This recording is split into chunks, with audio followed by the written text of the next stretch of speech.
हे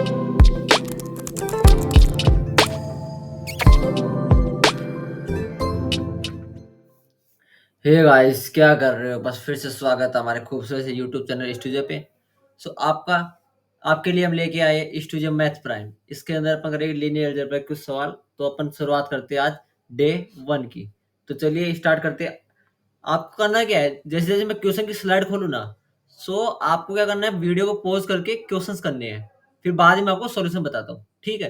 तो चलिए स्टार्ट करते हैं आज का लेक्चर। तो आ जाइए मेरे साथ। आज के लेक्चर में टॉपिक कवर करने वाले हैं coordinate, orthogonal projection and orthogonal matrix और ग्राम स्मिथ प्रोसेस। ठीक है। सो पहला क्वेश्चन आपके पास स्क्रीन पे है। Consider the plane x1 2x2 plus x3 equal to 0। मेरे को ये प्लेन गिवन है, right? Find a basis beta of this plane such that x of beta is equal to 2 minus 1 four x vector is equal to 1 minus 1 and 1। So मेरे को क्या निकालना है इसमें? बेसिस निकालनी, यानी मेरे को बीटा निकालना है। ठीक है। तो मैं क्या करता हूँ, बेसिस को मैं अगर मेरे को अगर ये गिवन है एक्स ऑफ बीटा, मेरे को गिवन है, क्या गिवन है मेरे को? 2 एंड माइनस का 1। और मेरे पास एक्स वेक्टर गिवन है जो मेरे पास है 1 माइनस 1 एंड 1, राइट? ये तो मेरे को गिवन है। और ये मतलब ये वाले पॉइंट इस प्लेन को सेटिस्फाई करे। प्लेन कौन सा? x1 plus 2x2 plus x3, यानी ये एक्स वेक्टर ना इस प्लेन को सेटिस्फाई करेगा। आपने वो बीटा निकालना है, ठीक है? सबसे पहले मैं एक एस मैट्रिक्स एज्यूम करता हूं जो कि मेरे पास है column vector of v1 and column vector of v2। ये मेरे पास एस मैट्रिक्स हो गई, ठीक है? अब मैं क्या करता हूं, इधर एक अप्रोच लगाता हूं। अप्रोच क्या है मेरे पास? मैं एक लैट करता हूं। मैं एक ऐसा v1 वेक्टर लैट करता हूं। मैंने ऐसा v1 वेक्टर लेट किया जो इस प्लेन की इक्वेशन को सेटिस्फाई करे, राइट? तो मैंने ऐसा v1 वेक्टर लेट किया तो मेरे पास आ गया 0 माइनस 1/2 और 1। ये मैंने सेल्फ अज्यूम किया है कि मेरे पास v1 वेक्टर ये है। ये अपन इस प्लेन को रख के पुट कर सकते हैं। अब अपने को v2 वेक्टर निकालना है। v2 वेक्टर पर कैसे निकाल लेगी?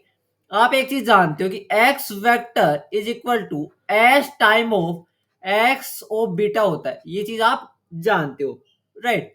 अब मेरे को x वेक्टर क्या है मेरे पास? x वेक्टर मेरे पास 1 माइनस 1 एंड 1। ये मेरे पास x वेक्टर है। एस क्या है मेरे पास? v1 v2 का कॉलम वेक्टर। तो v1 मैंने क्या माना? 0 माइनस 1/2 एंड 1। और मैं ज्यूम करता हूँ v2 वेक्टर x1 x2 और x3। ये मेरा कौन सा है? ये मेरा v2 वेक्टर, ये मेरा v1 वेक्टर है, राइट? अब x और बीटा मेरे पास क्या गिवन है? 2 और माइनस का 1। अब बेसिकली अपन इसको मल्टीप्लाई करते हैं तो एलएचएस में मेरे पास आ गया 1 minus 1 1 as it is, right? And RHS की अगर मैं बात करता हूं, अगर अपन इसको मल्टीप्लाई करते हैं तो आपके पास आता है माइनस का x1 माइनस 1 माइनस का x2 एंड 2 माइनस x2। अब बाय कंपेरिजन, सॉरी x3। अब बाय कंपेरिजन मेरे पास क्या आ गया? x1 is equal to minus 1, x2 is equal to 0 and x3 is equal to 1। यानी v2 vector is equal to minus 1 0 और 1। ये मेरे पास v2 वेक्टर आ गया, ठीक है, राइट? ये मेरा v2 वेक्टर आ गया। अब तो मेरे पास एस मैट्रिक्स क्या आ गई? 0 माइनस 1/2 एंड 1 एंड माइनस 1 0 और 1, राइट? ये मेरे पास बेसिस आ गया, राइट? क्वेश्चन में क्या बोलता है? बेसिस। और अगर आप चेक भी कर सकते हो, ये वाले पॉइंट प्लेन को सेटिस्फाई करेगी, राइट? उम्मीद करता हूँ आपको पहला सवाल समझ में आया होगा। चलिए अपन नेक्स्ट क्वेश्चन पे चलते हैं। नेक्स्ट क्वेश्चन मेरे पास है, तो नेक्स्ट क्वेश्चन पढ़े और वीडियो को पॉज करके सॉल्यूशन कीजिए, राइट? तो नेक्स्ट क्वेश्चन मेरे पास क्या है? सपोज नेक्स्ट क्वेश्चन मेरे पास, suppose that matrix A is similar to B, right? Matrix A B के सिमिलर है। वो मेरे को कंडीशन क्या दे रखी है? B is equal to S inverse A S. ये मेरे को सिमिलर मैट्रिक्स की कंडीशन गिवन है। अब मेरे को प्रूफ क्या करना है इधर? If X vector is in kernel of B, X vector किसी कर्नल में है? कर्नल ऑफ बी में है। Then S of x vector is in kernel of A, ये मेरे को प्रूव करना है। तो चलिए स्टार्ट करते हैं इसको सॉल्यूशन करना। सॉल्यूशन है मेरे पास, मेरे को गिवन क्या है पहले तो मैं देखता हूँ। X vector is in kernel of B के अंदर है, राइट। और प्रूव में को क्या करना है, टू प्रूव। प्रूव के लिए मेरे पास क्या है, S X vector is in kernel of A, ये मेरे को प्रूव करना है। सो इस चीज से मैं क्या लिख सकता हूँ, इस चीज से मैं लिख सकता हूँ B x vector is equal to zero. अरे बोलो मैं ये चीज लिख सकता हूँ कि नहीं लिख सकता। आपने कर्नल की डेफिनेशन क्या पढ़ी थी, B x vector is equal to zero होता है कि नहीं होता है, राइट। अब बी को मैं क्या लिख सकता हूँ, s inverse A s x vector is equal to zero. अरे मैं बी को ये लिख सकता हूँ कि नहीं लिख सकता, राइट। अब मैं दोनों साइड से एस से मल्टीप्लाई करता हूँ तो मेरे पास आ गया A s x vector is equal to zero. अगर मैं इसको ऐसे लिखूं A s vector is equal to zero, अब या इस चीज को देख के आपको क्या समझ में आ रहा है, अरे आगे फाड़ के देखिए ना बेटा, इसको देख के आपको क्या समझ में आ रहा है कि कर्नल ऑफ ए यानी S of x vector is in kernel of A, ये हमने को क्या करना था, प्रूव करना। तो इसमें हमने कुछ नहीं किया, बेसिक से अपने प्रॉपर्टी लगाई। आपको क्वेश्चन देख के बिल्कुल भी पैनिक नहीं करना है, क्वेश्चन बहुत इजी आते हैं, बस आपको थोड़ा सा सोचने की जरूरत है, राइट। सो ये अपना दूसरे नंबर क्वेश्चन था। अब चलिए तीसरे नंबर के सवाल पे चलते हैं। सो तीसरे नंबर का सवाल आपके स्क्रीन पे है, आप वीडियो पॉज करके आप इसको सोल्व कर सकते हैं।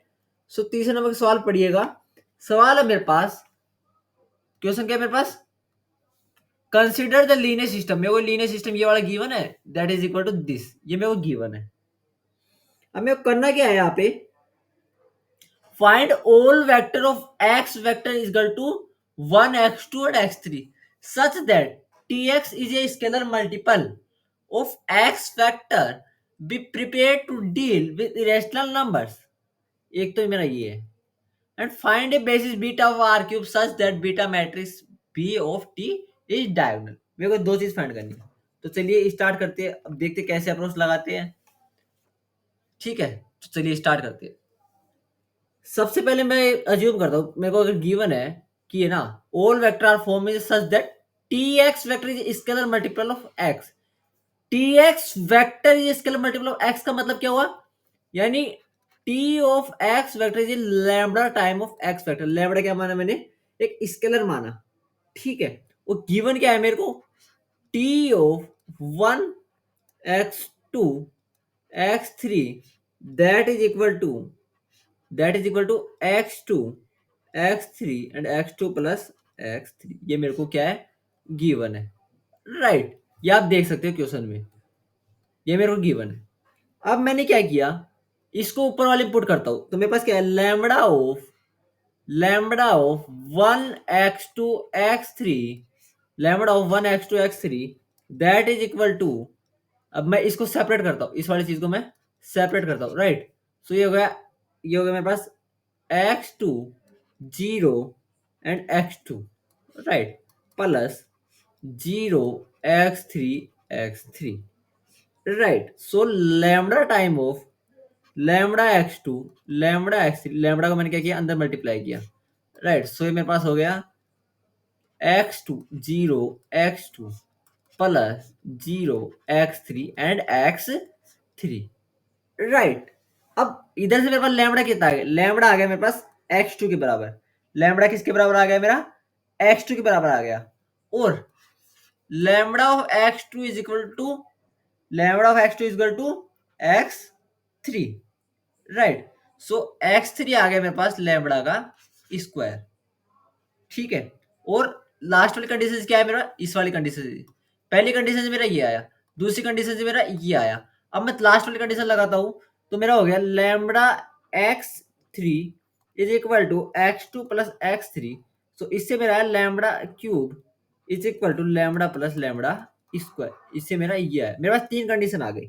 तो चलिए अब इसको सोल्व करके देखते हैं। सो मैं सोल्व करता हूँ इसको। तो lambda cube is equal to lambda plus lambda square आया था कि नहीं आया था। अब मैं सारी टर्म एक साइड में लेता हूँ तो मेरे पास आ गया lambda cube minus lambda square minus lambda that is equal to zero. अब आप इस लैम्बडा कॉमन लेते हो तो आपके पास आ गया लैम्बडा स्क्वायर माइनस का लैम्बडा माइनस का 1 that is equal to zero. So lambda 1 तो मेरे पास जीरो आ गया, एक चीज तो मेरे पास ये आ गई, राइट। और अगर आप इस वाली चीज से lambda square minus lambda minus one को अगर जीरो के इक्वल करते हो तो आपके पास इमेजनरी रूट आएगी। इमेजनरी रूट क्या आएगी? इमेजनरी रूट आप श्रीधर आचार्य फॉर्मूले से निकाल सकते हो, तो वो आपके पास आएगा 1 प्लस माइनस अंडर रूट 5/2। इधर से आप लैम्बडा 2 क्या लिख सकते हो? 1 प्लस रूट 5/2 एंड लैम्बडा 3 आपके पास आ गया 1 माइनस रूट 5/2। इस इक्वेशन के मैंने रूट निकाल लिए, राइट। ठीक है। अब अब तो मेरे पास एक्स वेक्टर आ ही गया ना। अब तो करना ही क्या था, देखो मेरे पास ये आ गया। सो मेरे पास एक्स वेक्टर मेरे पास आया, वो मेरे पास आया। अगर मैं मानता हूँ 1 0 0, ये एक्स ऑफ एक्स माना मैंने। अगर मैं एक्स ऑफ वाई लिखता हूँ तो ये मेरे पास आया 1 1 plus root 5/2 overall overall 5/2 and 1 plus root 5/2 का होल स्क्वायर। और एक्स ऑफ जेड में लिखता हूँ तो ये मेरे पास आया 1 minus root 5/2 and 1 minus root 5/2 का होल स्क्वायर। अब बोले सर ये कैसे लिख दिया आपने? तो चलिए इसको अब देखते हैं। क्वेश्चन में क्या बोला था? Be prepared it deal with rational number. ये तो मैंने रैशनल इरेशनल नंबर की तो बात आपने पहले कर ली थी, right. Find all vector of x. X vector के सारे वेक्टर निकालने थे और फॉर्म सच दैट, तो मैंने वही लिखा है, ठीक है। अब दूसरे क्वेश्चन में क्या बोला है मेरे को? Find a basis beta of R cube such that beta matrix of B is diagonal. अब वो डायगोनल बोला है मेरे को। सो मैं लिखता हूँ T of X is equal to lambda 1 X of x. T of X of Y is equal to lambda 2 of X की power, sorry X vector Y. T of X Z is equal to lambda 3 of X Z. So B B मेरे को बोला गया है कि मेरे पास है diagonal matrix, तो मैंने डायगोनल मैट्रिक्स लिख ली। सो ये मेरे पास आ गया डायगोनल मैट्रिक्स, राइट। अगर मैं बेसिस की बात करूँ तो बेसिस मेरे पास आ जाएगा x vector x, x vector y and x vector z. ये मेरा आ गया बेसिस। अगर मैं इससे कंपेरिजन करता हूँ तो मेरे पास बेसिस ये आ गया, राइट। सो अगला क्वेश्चन है मेरे पास, find the orthogonal projection of this vector onto the subspace of this. Orthogonal projection आपको निकालना आता है। सो मैं इसको मानना v1 मानता हूँ, इसको मैं मानता हूँ v2 वेक्टर मानता हूँ, राइट। अब ऑर्थोगोनल का पहले अपन फॉर्मूला लिखते हैं। अगर मैं ऑर्थोगोनल प्रोजेक्शन का अगर फॉर्मूला लिखता हूं तो मेरे पास क्या आता है, ठीक है। सो मैं लिखा projection of x vector on V subspace that is equal to u1 vector x dot u1 plus u2 vector dot x vector u2। अब इधर u1 और u2 वेक्टर क्या है? Orthonormal vector. ये चीज ध्यान में रखना, u1 u2 क्या है? Orthonormal vector. और गिवन वेक्टर क्या है अपने पास? ऑर्थो नॉर्मल नहीं है। सबसे पहले अपने उनको ऑर्थो नॉर्मल बनाते हैं, राइट। तो चलिए इनको ऑर्थो नॉर्मल बनाते हैं अपन पहले। सो नॉर्म ऑफ v1 मेरे पास कितना आ गया? 3 एंड नॉर्म ऑफ v2 मेरे पास आ गया, नॉर्म ऑफ v2 कितना आ गया? 3। ये आप देख सकते हो ना, -2 4 एंड 9, 2 2 1 और 9 का अंडर रूट कितना हो जाएगा? 3, राइट। सो मेरे पास u1 वेक्टर जो आ गया मेरे पास, वो आ गया मेरे पास 1/3 ऑफ 2 2 1 और 0 एंड u2 वेक्टर मेरे पास आ गया। u2 वेक्टर क्या आ गया मेरे पास? दैट इज इक्वल टू 1/3 ऑफ -2 2 0 और 1। अब मेरे को बेसिकली क्या करना है? प्रोजेक्शन का फॉर्मूला है, projection of x vector on V subspace that is equal to अब आप बोलोगे एक्स वेक्टर क्या है? सो एक्स वेक्टर में क्या गिवन है? एक्स वेक्टर मेरे पास गिवन है 9 ऑफ E1 यानी 9 टाइम ऑफ, अब किसमें? आर की पावर 4 में। सो 1 0 0 0। तो ये मेरे पास हो गया 9 0 0 0। ये मेरे पास एक्स वेक्टर गिवन है, राइट। तो चलिए फॉर्मूला लगाते हैं। तो अगर आप इसमें फॉर्मूला ये लगाते हो u1 dot x u1 plus u2 dot x u2, तो आपके पास इसका आंसर आ जाएगा। आंसर मैं आपको बता देता हूँ, उम्मीद करता हूँ आपने सोल्व किया होगा। तो आंसर मेरे पास आएगा आपका 8 0 2 और माइनस का 2। और अगर आप इसको ज़्यादा सिंप्लीफाई करके लिखना चाहो तो आप इसको ऐसे लिख सकते हो 8 E1 vector plus 2 E3 vector minus 2 E4 vector. E1 E2 का मतलब आपको पता होगा कि मतलब E1 का मतलब क्या होगा? पहली वाली टर्म में 1 होए बाकी सारी 0 है। E2 का मतलब दूसरी वाली टर्म में 1 होए बाकी सब 0 इस कॉलम में, राइट, ये मेरा E1 E2 का मतलब होता है। तो इसका आंसर मेरा आ गया 802 माइनस का 2, राइट। सो अगला क्वेश्चन आपके सामने, आप देख रहे हो ये इतना बड़ा क्वेश्चन कहाँ से आ गया, इतने बड़े क्वेश्चन पढ़े हो। अरे मैं आपको बता रहा हूँ क्वेश्चन बहुत ईजी है, बस आपको अप्रोच लगाने आनी चाहिए। पहले आप क्वेश्चन पढ़िए, वीडियो को पॉज कीजिए, सॉल्यूशन कीजिए, क्वेश्चन बहुत ईजी, फिर उसके बाद मैं कराता हूँ, राइट। तो चलिए क्वेश्चन पढ़ते हैं अपन।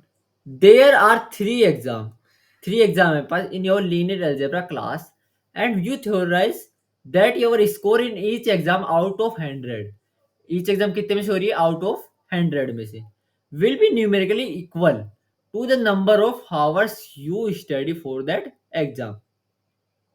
The three exams count 20%, 30%, and 50%, respectively, towards the final grade if your modest goal is to score 76% in this course. How many ABC should be for each three exam to minimize the quantity? अपने को इस quantity को minimise करना है, सबसे पहला काम तो ये। और अपने को क्या निकालना है, ये एबीसी की वैल्यू निकालनी है, यानी एबीसी यानी घंटे निकालने, कितने घंटे अपने ने स्टडी की एग्जाम के लिए, to minimize the a square plus B square plus C square. ठीक है, तो मैं आपको क्वेश्चन समझाता हूँ अगले पेज में। तो चलिए क्वेश्चन क्या है मेरे पास, आपकी एक लीनियर अलजेब्रा की एग्जाम है, लीनियर अलजेब्रा की आपकी एक एग्जाम है, राइट। सो उसमें आपका वेटेज कुछ इस प्रकार से है, आपका वेटेज कुछ इस प्रकार से है कि पहला 20% है, फिर 30% है, एंड देन 50%। ये तो लिख रखा है क्वेश्चन में। क्वेश्चन में क्या लिख रखा है कि थ्री एग्जाम काउंट्स 20%, 30%, 50%, राइट। तो लीनियर थ्री एग्जाम हो गए, 20%, 30%, 50%। ठीक है, इतनी बात हुई। अब बात आती है, ये आगे क्या बोलता है, आगे मेरे पास ये बोलता है कि अभी तीनों एग्जाम को आप कितने कितने घंटे पढ़ते हो। मान लो कि मैंने इसको एक ए ओवर पढ़ा, इसको मैंने बी ओवर पढ़ा, इसको मैंने सी आवर्स पढ़ा, राइट। सो मैं इसको लिख सकता हूँ, अगर मैं परसेंटेज को कन्वर्ट करता हूँ, 0.2 a 0.3 b plus 0.5 c, that is equal to 76। अब 76 कहाँ से लिखा, फिर से क्वेश्चन में चलते हैं अपन। क्वेश्चन में क्या गिवन है मेरे पास कि The goal is to score 76 in the course। 76 score किया हमने कोर्स में, तो वो ओवरऑल स्कोर मेरा कितना हो गया, 76। ये मेरा ओवरऑल स्कोर आया, राइट। अब मेरे को क्या करना है, we want to minimize a square plus B square plus C square, अपने को इसको मिनिमाइज करना है, राइट। सो मैं लिखता हूं, मेरे पास वी वेक्टर मेरे पास आ गया। अगर मैं इस चीज से वेक्टर फॉर्म में लिखता हूं, तो वी वेक्टर आ गया मेरे पास 0.2, 0.3 एंड 0.5। और अगर मैं डब्ल्यू वेक्टर में मानता हूं, तो मेरे पास आ गया ए बी और सी, राइट। अब अब किसी चीज को मिनिमाइज करना है, तो आपके दिमाग में एक चीज कैप्चर करनी चाहिए जो मैंने आपको पढ़ाई थी, क्योसी क्योसी स्वार्स इनइक्वलिटी। क्योंकि सवाल इनइक्वलिटी क्या बोलती है आपको, इनइक्वलिटी आपको ये बोलती है कि v डॉट डब्ल्यू less than equal to norm of v and norm of w vector, right. ये कोशिश सवाल थ्योरम से मैंने ये लिखा।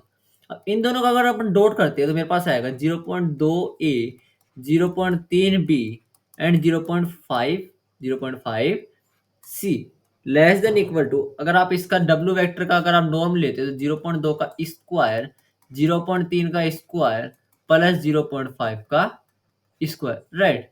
एंड मल्टीप्लाई में क्या आएगा अपने, A square plus B square plus C square. इसी को तो मिनिमाइज करना है, तो अपन बोथ साइड स्क्वायर लेते हैं। इसकी वैल्यू मेरे पास कितनी हो गई, 76।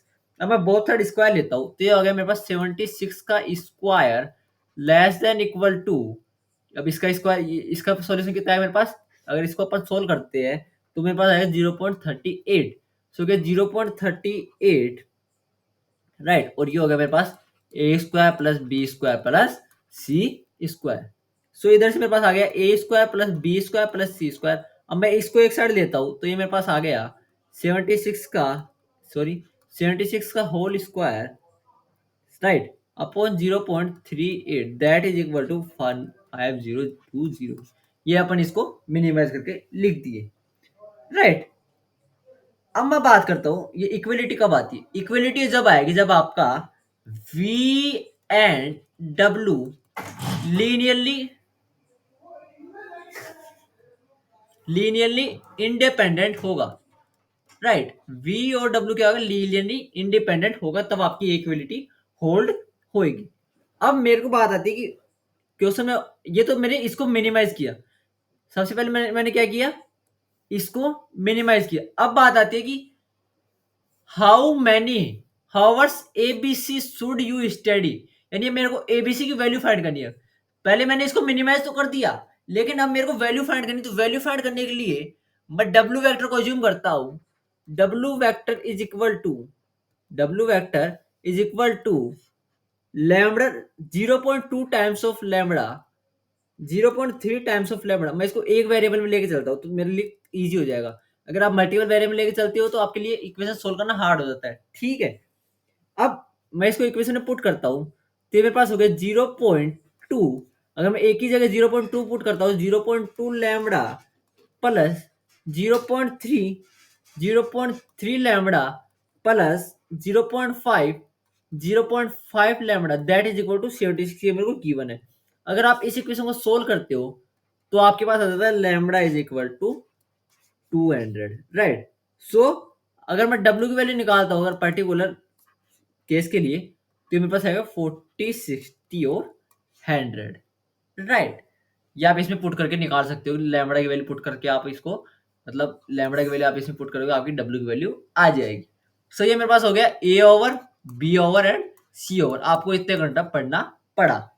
क्वेश्चन काफी इंपॉर्टेंट है, तो आप इसको ध्यान से समझ लेना, ठीक है। एक बार फिर से ट्राई करना, वीडियो को पॉज करके, आपको समझ में आ जाएगा और इसके नोट्स आपको डिस्क्रिप्शन में मिल जाएगा। अगला क्वेश्चन है मेरे पास, कंसिडर ए बेसिस, मेरे पास एक बेसिस है v1 v2 up to vm of a subspace v of rn so that a vector x vector in rn, क्या प्रूफ करना है, x vector in rn is orthogonal to v, right, is orthogonal to v if and only if x vector is orthogonal to all vector v1 up to vm, right। सो सबसे पहले मैं अपने इसमें approach लगाता हूं।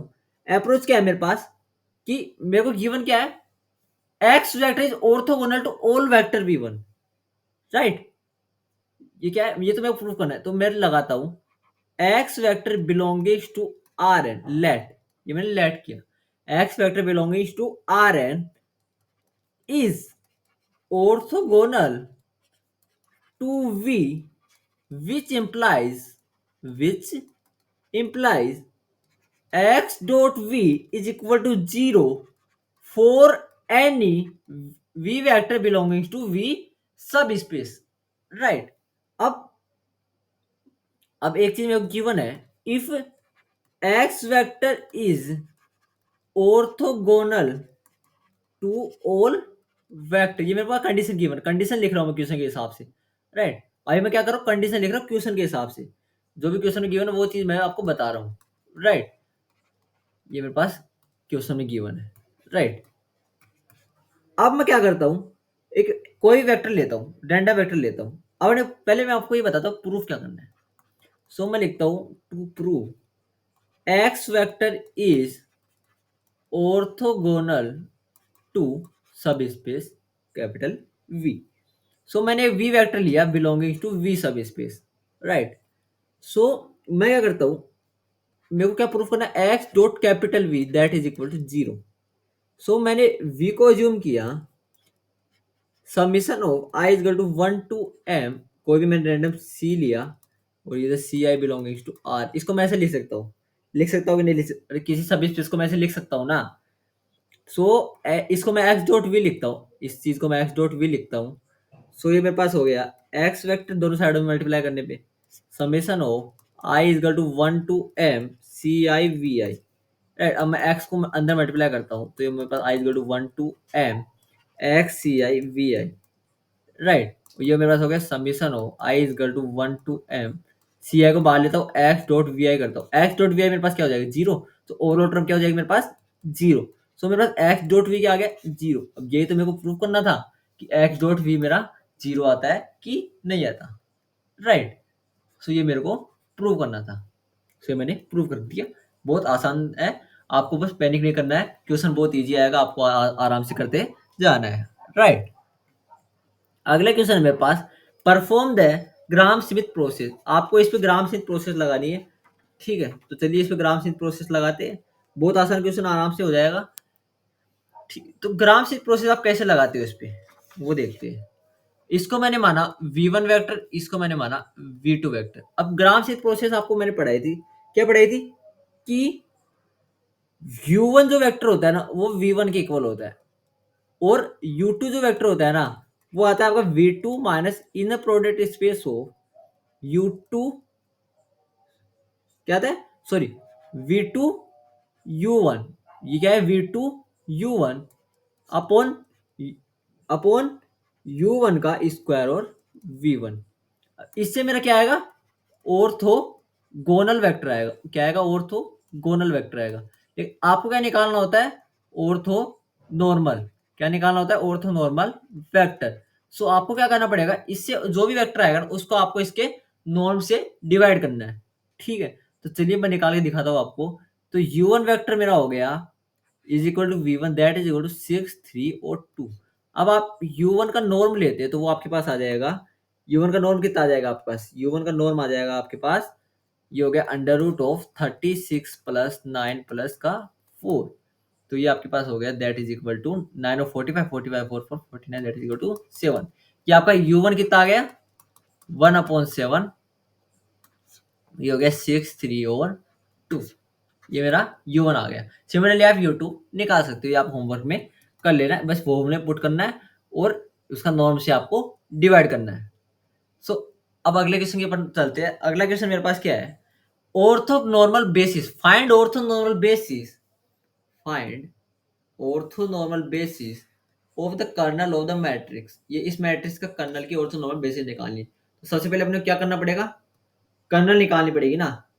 अरे पहले क्वेश्चन समझो, पहले क्वेश्चन क्या बोल रहा, find orthonormal basis of the kernel of the matrix, यानी जो भी कर्नल आएगी ना अपने पास उसका ऑर्थोनॉर्मल बेसिस निकालना है। तो कर्नल निकालते हैं ना पहले। तो कर्नल ऑफ ए क्या हो जाएगा मेरे पास, कर्नल ऑफ ए हो जाएगा मेरे पास A X vector is equal to 0। So A मेरे पास क्या गिवन है, 1 1 1 माइनस 1 1 माइनस 1 एंड 1 1। अब ये मेरे पास कौन सी मैट्रिक्स हो गई, ये मेरे पास 2/4 की मैट्रिक्स हो गई। सो मैं एक्स वेक्टर अज्यूम करता हूँ R4 के अंदर, x1 x2 x3 x4। ये मेरे पास हो गया 4x1 that is equal to 0, right. ये मेरे पास हो गया 0 2x1 का। अब आप इसको मल्टीप्लाई करते हो तो आपके पास दो इक्वेशन आती है। इक्वेशन क्या आई, x1 plus x2 plus x3 plus x4 is equal to 0, x1 minus x2 minus x3 plus x4 is equal to 0। अब आप इसको सोल्व करते हो तो आपके पास क्या आएगा, x1 is equal to minus of x4 and x2 equal to minus of x3। ये आपके पास दो कंडीशन आ गई। अब मैं इससे क्या करता हूँ, वेक्टर लिखता हूँ। अब आपके पास दो इक्वेशन है तो आप चारों की वैल्यू तो आप निकाल नहीं सकते, तो आपको कहीं ना कहीं दो पैरामीटर तो अज्यूम करने ही पड़ेंगे, ठीक है। तो मैं इससे लिखता हूँ, बेसिस लिखता हूँ मैं इससे, राइट। सो मैंने लिखा such that minus of T minus of S, S और टी। ये मैंने कैसे लिखा, मैंने कोई भी दो को टी मान लिया और एस मान लिया, उसके रेस्पेक्ट में दूसरे को लिख दिया।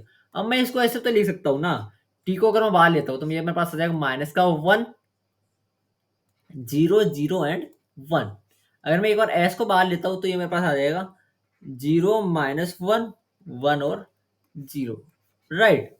अब कर्नल के आगे मेरे पास, कर्नल ऑफ ए के आगे मेरे पास, कर्नल ऑफ ए है मेरे पास माइनस का 1 0 0 और 1 एंड 0 माइनस का 1 1 और 0। ये मेरा कर्नल है।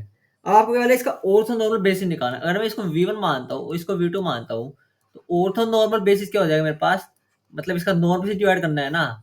तो इसका नॉर्म से अपन डिवाइड कर दो, v1 vector is equal to v1 upon norm of v1 so अगर मैं u2 वेक्टर निकालता हूँ तो मेरे पास आ जाएगा u, फिर मेरे पास क्या आ जाएगा, इसका नॉर्म से अपन इसको डिवाइड कर देंगे तो वो मेरे पास आ जाएगा 1/√2, और ये मेरे पास हो गया 0 माइनस 1 1 एंड 0, राइट। ये मेरा ऑर्थोनॉर्मल वेक्टर है। तो चलिए आज के लेक्चर का लास्ट क्वेश्चन में अपन बात करते हैं। क्वेश्चन में अपने को क्या बोला है, क्वेश्चन में बोला गया है अपने को find orthonormal basis of this, यानी अपने को u1 u2 u3 निकाल ले, राइट। सो मेरे को एक चीज दिख रही है, अगर मैं इसको मान लो मैं v1 अगर मानता हूँ, 1 2 और 3 अगर मैं v1 मानता हूँ और v2 अगर मैं मानता हूँ 1 1 एंड माइनस का 1, अगर मैं इन दोनों को डॉट करके देखता हूँ, चलिए मैं डॉट करके देखता हूँ, तो मेरे पास जो जीरो आ रहा है, इन दोनों का डॉट क्या आ रहा है, मेरे पास जीरो आ रहा है। तो आपको एक चीज तो क्लियर हो गई, ये ऑर्थोगोनल तो है, लेकिन क्वेश्चन में अपने को क्या पूछा है कि ऑर्थो नॉर्मल होना चाहिए। क्या पूछा है, ऑर्थो नॉर्मल होना चाहिए। अब आपको ऑर्थो नॉर्मल कंडीशन ध्यान में आनी चाहिए। क्या होती है ऑर्थो नॉर्मल कंडीशन, कि वेक्टर का डॉट जीरो है और वो वेक्टर यूनिट वेक्टर भी होना चाहिए। इंपॉर्टेंट कंडीशन क्या है इधर, वो वेक्टर यूनिट वेक्टर होना चाहिए। तो चलिए अब अपन इसको यूनिट बनाते हैं। सो u1 मेरे पास आ गया, अगर मैं इसको यूनिट बनाता हूं तो v1 upon norm of v1 and that is equal to 1/√14। अब इसका नॉर्म लेके आप वो कर सकते हो ना, तो आपके पास ये आ गया, and u2 is equal to आ गया मेरे पास, u2 क्या आ गया मेरे पास, u2 आ गया मेरे पास v2 upon norm of v2 that is equal to 1/√3 1 1 minus का 1। अब बात आती है u3 की। अब इसके आने के बाद आपका क्वेश्चन मार्क लग जाता है कि भाई u3 कैसे निकाले। तो u3 निकालने का मैं बताता हूँ आप कैसे निकालो। अब वो तीनों वेक्टर निकालने हैं, तीनों क्या होने चाहिए, ऑर्थोनॉर्मल होने चाहिए, यानी मतलब तीनों परपेंडिकुलर होने चाहिए, तीनों का डॉट जीरो होना चाहिए। ये तो एक ही तरीका है अपन इसको निकालने का, अपन इसका क्रॉस करते, u3 is equal to u1 cross u2 कर दो ना, तो तीनों परपेंडिकुलर u2 कर दो ना, तो तीनों परपेंडिकुलर भी है और इनका डॉट भी आप जीरो निकाल सकते हो। कैसे, तो अपन u3 निकालते हैं। सो अपन निकालते आई जे और के, 1/√14 2/√14 एंड 3/√14। ये हो गया 1/√3 1/√3 and minus 1/√3 and that is equal to 1/√42 minus 5 4 और माइनस का 1। ये मेरे पास u3 आ गया। सो आपके पास u1 भी आ गया, u2 भी आ गया एंड u3 भी आ गया, राइट। उम्मीद करता हूँ आज का लेक्चर आपको अच्छा लगा होगा। स्टूडियो मैथ्स डे 1 आपको अच्छा लगा होगा। जल्दी मिलेंगे आपको डे 2 के साथ। आज के लिए इतना ही। Thank you very much. Thank you from team studio.